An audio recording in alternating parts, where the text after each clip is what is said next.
आज की जो कहानी है बहुत ही रोचक और बहुत बड़ी सीख देने वाली है। इस कहानी में एक मजदूर पति अपनी पत्नी को पढ़ा लिखाकर अफसर बना देता है। अफसर बनने के बाद वही पत्नी जब अपने पति के साथ जो व्यवहार करती है, जो सलूक करती है, आप भी देखोगे तो आप भी हैरान रह जाओगे, आप भी सन्न रह जाओगे। आखिर ऐसा क्या करती है वह पत्नी अपने पति के साथ? पूरी जानकारी लेने के लिए वीडियो में अंत तक बने रहिए। वीडियो को लाइक कीजिए, चैनल को सब्सक्राइब कीजिए ताकि मेरा हौसला बढ़ता रहे। नमस्कार दोस्तों, स्वागत है आपका हमारा यूट्यूब चैनल में।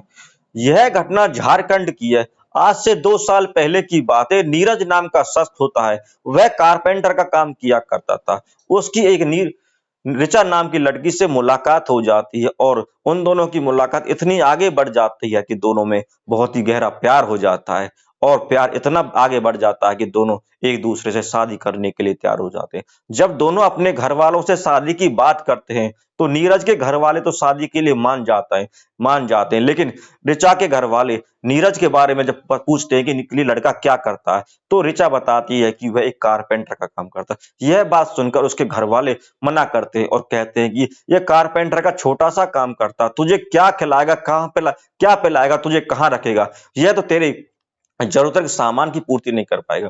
और जब वह नीरज का फोटो देखते हैं और फोटो देखकर कहते हैं कि कहाँ तू और कहाँ ये तो तेरे बराबर सुंदर भी नहीं है, तूने इसे किस तरह पसंद कर लिया।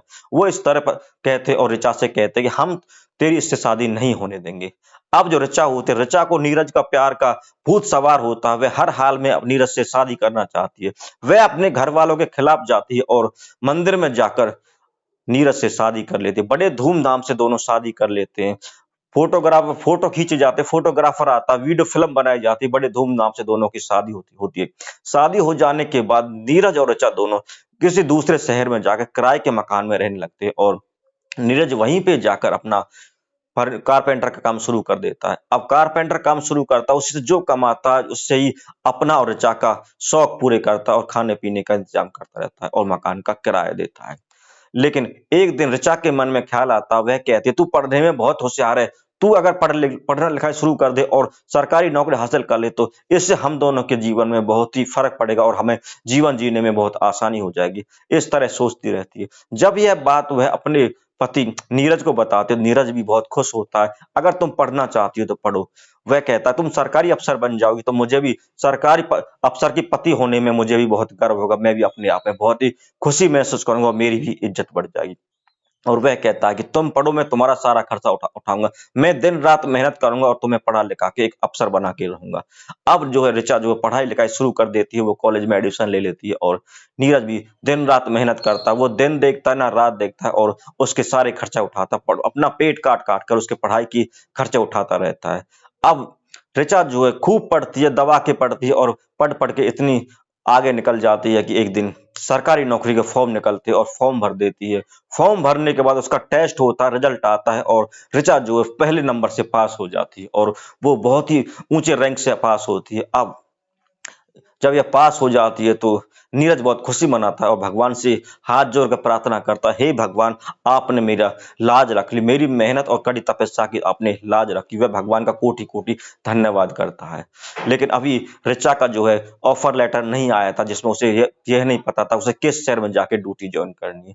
अब जो है नीरज तो बहुत खुश होता है, लेकिन ऋचा जो है उदास बैठी रहती है। नीरज सोचता शायद ऊपर का कोई प्रेशर होगा इसलिए ये उदास बैठी है, लेकिन ऋचा के मन में कुछ और ही ख्याल पकते रहते। वह अब सोचती है कि अब तू सरकारी अफसर बन गई है, अब तू इसके साथ रहेगी तो तेरी बेइज्जती होगी, तू सोसाइटी में क्या क्या बताएगी, तेरा पति क्या काम करता क्या नहीं करता, कैसा तेरा पति है। वो इस तरह सोचती रहती है।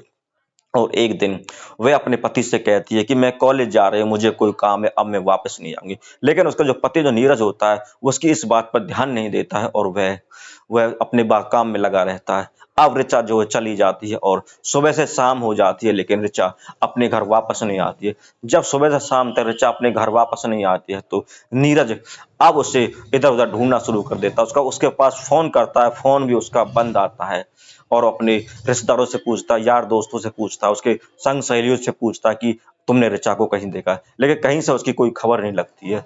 अंत में वह ऋचा के माँ बाप के पास जाता है और वहां उनसे पूछता है कि क्या आप ऋचा आपके पास आई है? तो वो भी कहते हैं हमारे लिए ऋचा मर चुकी है, हम ऋचा को नहीं जानते ऋचा कहाँ रहती है। इस तरह कहते हैं और वह बेचारा वहां से आ जाता है। अंत में थक हार कर वह पुलिस स्टेशन में जाता है और पुलिस स्टेशन में जाकर वह अपनी पत्नी की गुमशुदा की रिपोर्ट लिखवाता है। पुलिस भी वहां अब उसकी पत्नी की गुमशुदा की रिपोर्ट लिख लेती है और वह वहां से आ जाता है। अब उसे पता चलता है कि उसका ऑफर लेटर फलाने शहर का आया, फलाने शहर में उसने ज्वाइनिंग करनी है। तो वह उसी शहर में उसी दफ्तर में वहां पहुंच जाता है अपनी पत्नी से मिलने के लिए। लेकिन जब पत्नी को पता लगता है कि उसका पति नीरज उससे मिलने के लिए आया है, तो वह अपने पति नीरज को अपने दफ्तर में नहीं घुसने देती है और अपने उस पियन से बोलते हैं कि इसको बाहर निकालो, और वह उसे बाहर निकाल देते हैं। जब उसकी पत्नी उसे दफ्तर में नहीं घुसने देती है और उसे बाहर निकाल देती है, तो नीरज मन ही मन सोचता है और सारी जिंदगी की सारी बातें याद करता है। वह कहता है, इस पत्नी को तूने बड़े लाड चार से अपना पेट काट काट के इस मेहनत मजदूरी करके इसको पढ़ाया लिखाया था, इस काबिल बनाया था कि ये अफसर बन जाए। अफसर बनने के बाद यही पत्नी आज तुझे उसी दफ्तर में नहीं घुसने दे रही है जहां पर वो काम करती है।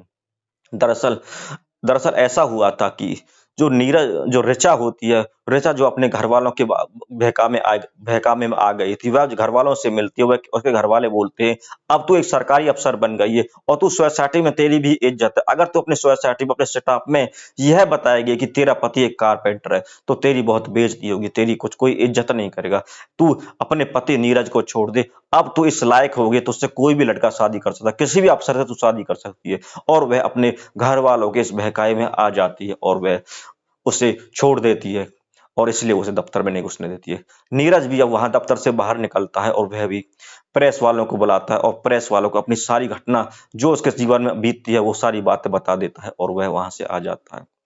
अब नीरज ऋचा जो है एक अफसर से शादी कर लेती है और अफसर शादी करके वो बहुत खुश रहती है, क्योंकि उसने अपने नीरज नीरज जैसे सच्चे पति को छोड़ दिया था और वह उसकी मेहनत से उसके पैसों से वह पढ़ लिख कर अफसर बन गई थी। दोस्तों, हमारे समाज में आपने देखा होगा कि औरत गरीबी हालत में होती है और उसका पति उसे पढ़ा लिखा कर उसे अफसर बना देता है या किसी ऊंचे मुकाम हासिल कर पहुंचा देता है, तो वह पत्नी अपने पति को भूल जाती है, उसकी गरीबी के दिन को भूल जाती है और एक पढ़ी लिखी पत्नी जो होती है अपने अनपढ़ पति के साथ अपना जीवन नहीं गुजार सकती, उसका जीवन नहीं जी सकती। लेकिन इसके विपरीत एक लड़का, एक कितना भी ऊंचा पढ़ा लिखा पति हो, कितनी भी बड़ी पोस्ट पर हो, लेकिन वह अनपढ़ पत्नी के सामने अपना जीवन गुजार देता, उसकी पूरे जीवन को उसी के साथ काट देता, उसे उसके साथ रहने में कोई शर्म नहीं लगती। लेकिन दूसरी तरफ पत्नी को अपने अनपढ़ पति के साथ रहने में शर्म लगती है।